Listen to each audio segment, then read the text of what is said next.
Hi and welcome to a breakdown video of my mix of the cover Starburster by Fontaine's DC.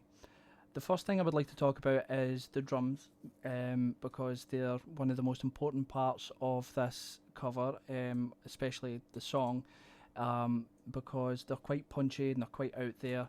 They've got a lot of compression, a lot of roominess and grittiness to them.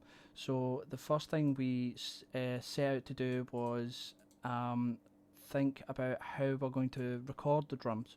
So what we ended up doing was recording the kick and the snare and the hi-hat and overhead separately. So you can see here I've got a routing folder for drum rooms and another routing folder for the hi-hat specifically.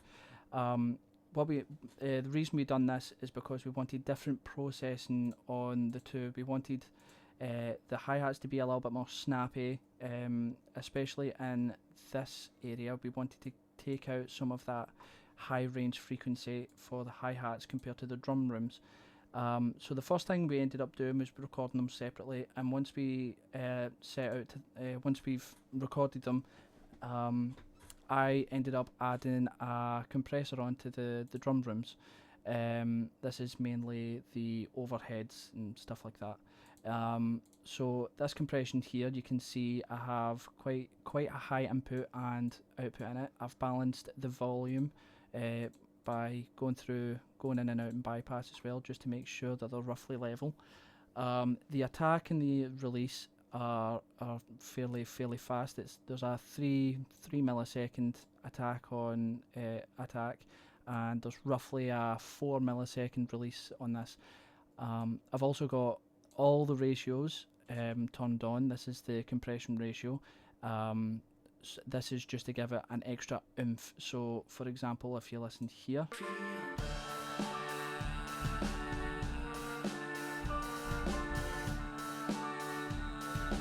the drums are quite punchy compared to other songs.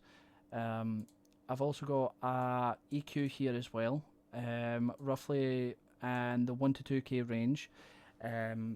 I've put a bell curve and reduced roughly -5.5 decibels on this. The reasoning for this was because I was having some issues with recording the vocals. Mixing the vocals, sorry. They were kind of standing out too much and I couldn't really mix them well into the rest of the song. So what I ended up doing was cutting out roughly from the 1 to 2k range, a little bit over as well, out of the drums, specifically the drum rooms, because I wanted to be able to fit the vocals in this frequency range. So you can see, and that's where vocals usually sit, is the 1 to 2k, the 2 kilohertz. So that was the reason for this. I've also got a Saturn here. You can see that the band 1 drive is quite high in this, so it's roughly about 72%. This is just to give the drums a little bit more grittiness, a little bit more distortion. The mix as well, that's only on 50% because I didn't want to overpower it. And the feedback and the dynamics give it a little bit. This also brings out some tailgates, so it brings the tail out of the drums a little bit more and lets it become a little bit more roomy. And without this, it doesn't really sound as good. In the hi hats, I've got an air reverb, roughly about 1.5 seconds, and the mix is only roughly at 23%. Without this, this was just to give it a little bit more, a little more tail on the hi-hats, and to also give it a little bit more of a stereoscope as well. And the EQ, I've cut out roughly from 5k onwards, just because without this, the high frequencies tend to bleed in a little bit too much. So the next thing I'd like to talk about is this compressor on the hi-hat routing folder. The reason I ended up having the input really high is just because I really like the sound of the high compression coming through. It was sounding really well The output, I've reduced it roughly about to 24, just because without that, everything ends up it's the input signal is way too much for the output, and it ends up becoming too loud. You can see here there's an instant attack and a long release. That's just to give more of a tail. That's just to give more of a tail towards the end of the hi-hat hits. Another thing is I've got another Saturn. This is roughly the same as the drum rooms, because mainly I wanted to use this as I mainly wanted to use this for the slight distortion that it gives. You can see I'm on warm tape here. Anything else like old tape or crunchy or lead was way too strong for this.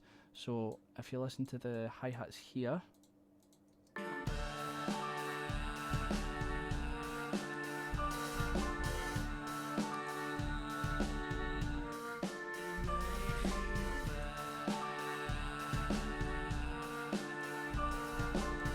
so it just gives it a little bit more.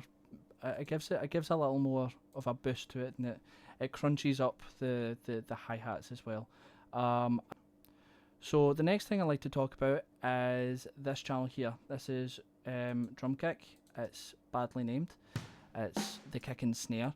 But this kicks in roughly when Nathan starts to sing. So each verse, it's played, but in every chorus and middle eight, it's not played. So only in the two verses. My reasoning for this was because I turned down the volume automation for drum rooms, just to allow the vocals to breathe more, have more space to play.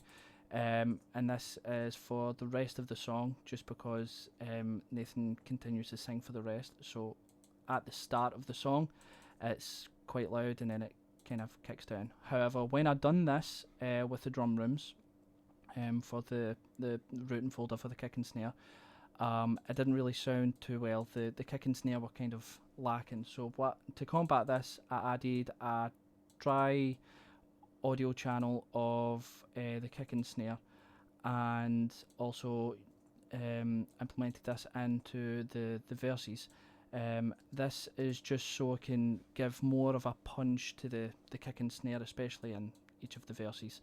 So if you listen here, this is it without it. With it, it just lifts it up a bit more. I wanna see you alone, I wanna share up the stone, I wanna bounce the bone, I wanna mess with it, I wanna lay it to veil the whole crew in the sail, I want the preacher